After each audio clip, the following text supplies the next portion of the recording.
Hello, I'm David Rose, and here's a look at some of our top cases featured on Washington's Most Wanted this weekend in partnership with Crime Stoppers. Starting with a man accused of horrific crimes against a little girl in the Sammamish area. Deputies are looking for 43-year-old Shawn Carpenter. According to court documents, it's believed he repeatedly raped an 8-year-old girl. He's 5 feet 10 inches tall, 160 pounds, and has hazel eyes. He could be hiding out somewhere in the southeast U.S. or Florida. There is a nationwide warrant for his arrest. One detective says they tried to call him on the phone to hear his side of the story. Carpenter hung up on them. Sheriff's officials do think he's been in contact with friends or family members, and now they're pleading for anyone with information on his whereabouts to come forward. Right now, I'm going to look to his friends and look to his family. You're communicating with him on social media. You know where he is on Facebook. This is the time where you as a person have to answer your question. What is right and what is easy? And we're going to ask you to do the former. So if you know where Shawn Carpenter is living, or you have any information that can help detectives find him, submit an anonymous tip to Crime Stoppers at Puget Sound by calling 1-800-222-TIPS or text it through the P3 Tips app. You will be paid a cash reward of up to $1,000 if the information leads to his arrest. Next weekend marks 1 year since 19-year-old Lorenzo Anderson Jr. was shot and killed in Seattle Chop Zone, and his suspected killer is still on the run. Seattle police know who the suspect is. They just need your help to find him. King County prosecutors have charged Marcel Long with murder in the first degree. Detectives say Long and Anderson had been in a long-running dispute when they got into an argument on June 20th. Police say Anderson tried to walk away, but Long followed him, and another fight ensued, ending with Anderson on the ground. Police say Long fired multiple shots at Anderson, 2 of which after he was already down on the sidewalk. So let's give you a closer look at Marcel Long. Police say he's 5 feet 9 inches tall, 215 pounds, and he is believed to be armed. He's got a $2 million warrant out for his arrest. Anywhere he's arrested in the United States, we'll extradite him back here. Seattle police detectives believe he's still in the area. He might bounce back and forth to Las Vegas. He's being a little brazen. Somebody knows where he's at. Beyond getting this accused killer off the streets, your tip could help bring Lorenzo's family some relief, as they also pursue legal action against the city of Seattle. Anderson's mom saying the city failed to protect her son after police abandoned the East Precinct last summer. Justice will be served. Somebody will be held accountable. So take one last look at the man accused of ruthlessly taking the life of Lorenzo Anderson Jr. and causing his family so much grief. If you know where Seattle police can find Marcel Long, Crime Stoppers of Puget Sound will pay you a $1,000 cash reward. You will never be asked to give your name. You will always remain anonymous. Submit a tip through the P3 Tips app or call the hotline. Well, the search is on tonight for a fugitive charged with burglarizing a home in Kitsap County. Detectives think he is somewhere in Snohomish County. So take a look. Ryan Sherrill. He's got a nationwide felony warrant for his arrest.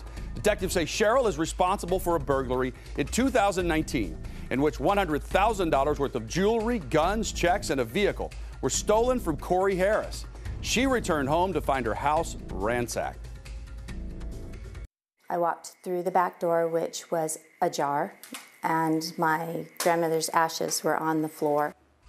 Sherrill was caught following a vehicle pursuit and a canine track, but now he has not shown up to court, so he has a warrant for his arrest. And this time, the bail will be set at $100,000. Ryan Sherrill is 5 feet 6 inches tall, 150 pounds, with blue eyes and brown hair. If you know where Kitsap County Sheriff's deputies can find him, submit an anonymous tip to Crime Stoppers of Puget Sound through the P3 Tips app or call the hotline 1-800-222-TIPS. Quick and well planned. That's how Mount Vernon Police described 3 suspects who destroyed an ATM and broke into it. Take a look at surveillance video from May 31st showing the suspects in a stolen truck. They backed up and attached a tow chain to an ATM and then ripped the front right off of it. There was debris all over the parking lot. Police say they used pry bars on the base of the ATM to then access the trays of cash. The thieves tripped an alarm in the ATM, but they got away before officers could get there. We would very much like to identify them. We know that they've been involved in other incidents around the Puget Sound area, or at least similar crimes have occurred using the same method.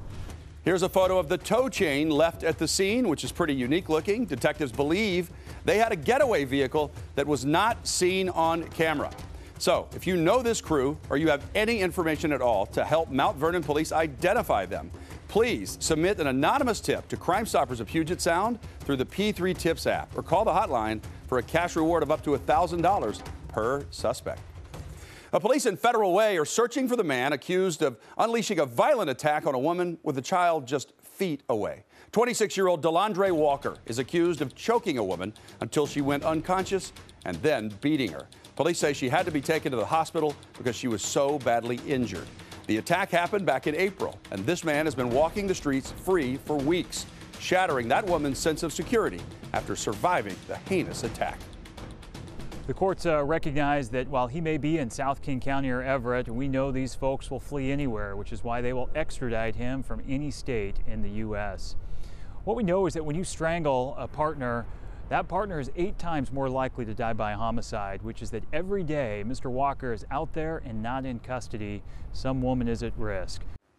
Pay close attention to the tattoo on his neck with a 4 surrounded by flames. According to court documents, Walker could go by the nickname of 400. We're told he also has a couple of unrelated cases involving guns, so anyone who comes in contact with him should consider him to be armed. Police want to get this guy off the streets, so if you know where he is, submit an anonymous tip to Crime Stoppers through the P3 Tips app or call 1-800-222-TIPS. There is a cash reward of up to $1,000 for information on his whereabouts.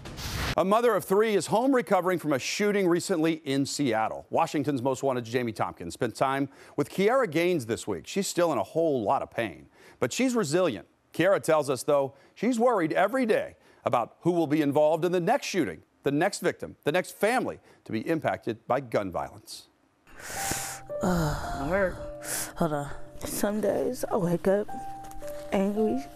Some days I wake up thankful. Some days I wake up, don't understand why this happened to me. The bandages hide the bullet holes in her legs. I can't get up and cook. I can't stand for long periods of time. I can't walk too far. But nothing can mask the pain Kiara Gaines carries with her each day. Whoever did this to me, I just want you to know that you changed my life dramatically. Kiara survived a shooting back on May 26th, along with 2 of her cousins, as she drove them home from work around 10 o'clock at night, not far from the Rainier Beach neighborhood in Seattle.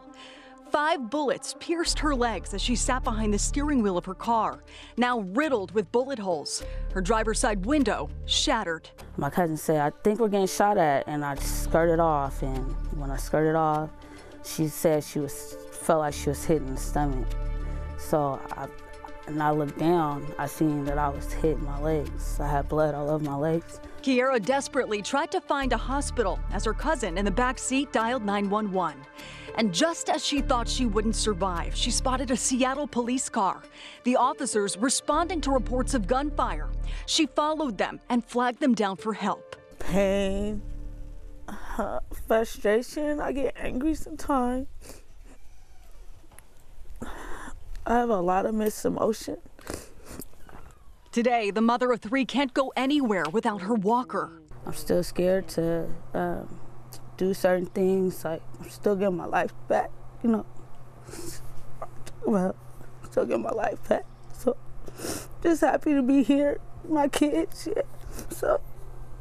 She worries about the next shooting, the next victim, and the next family to be impacted. I'm tired of all the senseless crimes, tired of people, you know, losing their lives over senseless crimes, you know, like,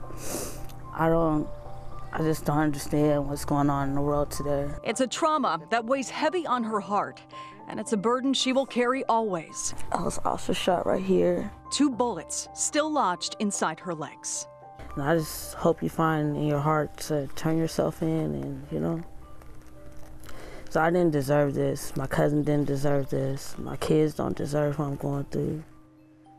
Kiara says the medical bills are just piling up. She's got 3 kids. Her family has set up a GoFundMe to help her get by, and her cousin is also recovering. I donated this week. I hope you can find it in your heart and your wallet as well. We've put a link to her GoFundMe on our website. It's in this story. You just look for it. Go to catchwmw.com, and you'll find a link to their GoFundMe. Now, if you have any information that can help Seattle police identify a suspect in this case, Crime Stoppers will pay you a cash reward of up to $1,000. We all know how hard firefighters work to serve people in the community. That's just more reason why the King County Sheriff's Office wants to catch a guy who broke into a firefighter's truck and then went on a shopping spree. Detectives are trying to identify this man tonight.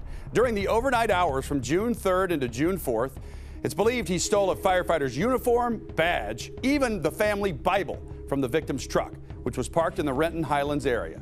Deputies say he also got a hold of his wallet and some credit cards. Then he went to the Target store at the Factoria Mall in Bellevue and racked up a charge of over $500. He even had the nerve to try making another charge of over $400 using another one of the firefighter's cards. Thankfully, that one was declined. We have some good video that shows him exiting Target. We're hoping someone's going to see that. This person's going to talk about his crimes, and these tips are going to help us get him in custody. These vehicle prowls are they're really just a plague in our community. No one goes untouched by them. We leave items in our car believing that they're safe, only to then come out the next morning and find whether it's uniform or these other things that help us serve and provide for our families have been taken. Well, zooming in on the suspect now to give you a closer look. Do you recognize this guy? Deputies believe he's in his mid to late 20s with a slender build. He had on some unique black tennis shoes that appear to have an orange or red toe. The 7th commandment says, "Thou shalt not steal." But you have an opportunity for redemption, sir. But I'm not going to believe that you're going to turn yourself in, so we shall force you to repent. And all we need is one good tip from you to identify him. Call 1-800-222-TIPS or use the P3 Tips app on your cell phone if you know this car prowler's name. So that's a look at some of the cases featured on Washington's Most Wanted this weekend. I hope you'll join me for all of them later tonight on Washington's Most Wanted at 11 o'clock on Q13 Fox. And WMW also airs Saturday night at 9:30 on Joe TV and 10:30 on Q13 Fox, as well as 10:30 on Fox TV stations in Spokane, Yakima, and the Tri-Cities. And together, let's make our state safe and make sure these criminals have nowhere left to hide.